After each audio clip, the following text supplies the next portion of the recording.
Hello and happy Christmas. This is 6 Minute English with me, Neil, and joining me today is Sam. Hello. So, Sam, are you feeling excited about Christmas? Of course. Time with friends and family, eating lots, partying, presents, and generally indulging. What's not to like? Indulging, allowing yourself to have perhaps too much of something you enjoy. Well, it only happens once a year, Sam, but for those of us who do celebrate Christmas, it comes at a price. Yes, well, buying all those presents can be expensive. Not just that, Sam. I mean, it comes at a cost to the environment, as we'll explain shortly. But let's start off with a quiz question for you to answer.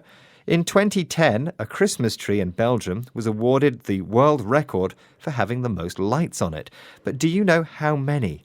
Were there A, 19,672, B, 94,672, or C, 194,672? What do you think, Sam? Well, I don't think you could fit 194,673 lights on a Christmas tree, so I'll say A, 19,672. Okay, well, we'll find out how bright you are at the end of the programme. Of course, Christmas trees are the ultimate Christmas decoration. It's part of the Christmas tradition, and millions are bought around the world each year. But what impact do Christmas trees, real and artificial, have on the environment? Well, before we answer that, let's hear from some of the BBC Learning English team who chose to have a real Christmas tree in their home and find out why. Well, you've got the smell of it, you've got the look of it, but more importantly, Christmas trees are supposed to be symbolic, aren't they? So it's the idea of something that stays green all year. So bringing that into your house, it means something. I just think a real Christmas tree is more festive and more Christmassy, and it's just the tradition to get a real Christmas tree, that's all. There's something more beautiful about the nature, the smell, the feel, the look of the tree. And I like it to be sustainable. So as long as I get my tree from a person that promises to grow 2 or 3 in its place, then I'm really, really happy. Yes, I agree. You can't beat having a real Christmas tree.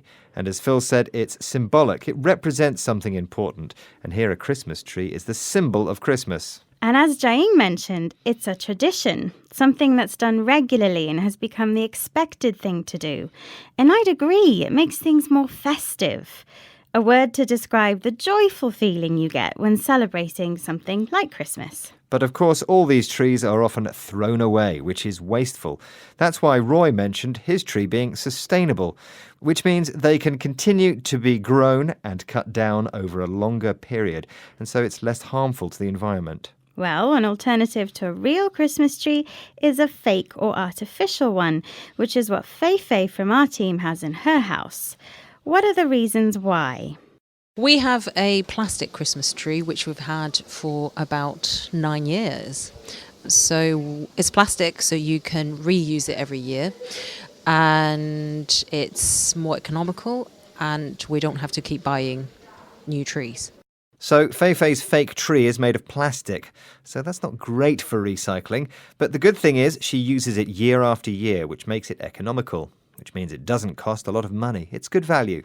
But even Fei admits it doesn't have the smell and feel of a real tree. It's a dilemma, isn't it, Neil? Yes, what's best for us and what's best for the environment? The BBC's Reality Check programme found that real trees take about 12 years to grow, and as they do, they absorb carbon from the atmosphere and nitrogen from the soil. So a good thing. But when it's chopped down, it starts to release emissions back into the atmosphere, especially if you have to transport it to your home. And when Christmas is over, if it ends up in landfill, the tree's carbon footprint will be higher. But its carbon footprint will be lowered if it's recycled or composted. That's the process of allowing it to decay and then adding it to the ground to improve soil quality. A fake tree, on the other hand, is usually imported and can't usually be recycled, but, as Fei mentioned, it can be reused. But without any type of Christmas tree, where would we put all those lights I mentioned earlier, Sam? I asked you, in 2010, a Christmas tree in Belgium was awarded the world record for having the most lights on it. But do you know how many? What did you say, Sam? I think I said 19,672. Oh dear, not very bright, I'm afraid. There were, in fact, 194,672. Wow. Think of the electricity that must have used. Indeed. Well, let's enlighten everyone with some of the vocabulary we've discussed today. Okay, well, we started talking about indulging. That means allowing yourself to have perhaps too much of something you enjoy. When something is symbolic, it represents something important. And the word festive describes the joyful feeling you get when celebrating something like Christmas. Like the festive jumper you're wearing today, Neil. Very jolly. Okay, next we mentioned sustainable, which means the ability to do something over a long period of time without harming the environment. Economical describes doing something that doesn't cost a lot of money. It's good value. And when something is composted, it is allowed to decay. And it turns into compost, which can be added back into the soil to improve its quality. Thank you, Sam. And that brings us to the end of 6 Minute English for now. It just leaves us to wish you a very happy Christmas. Goodbye. Bye-bye.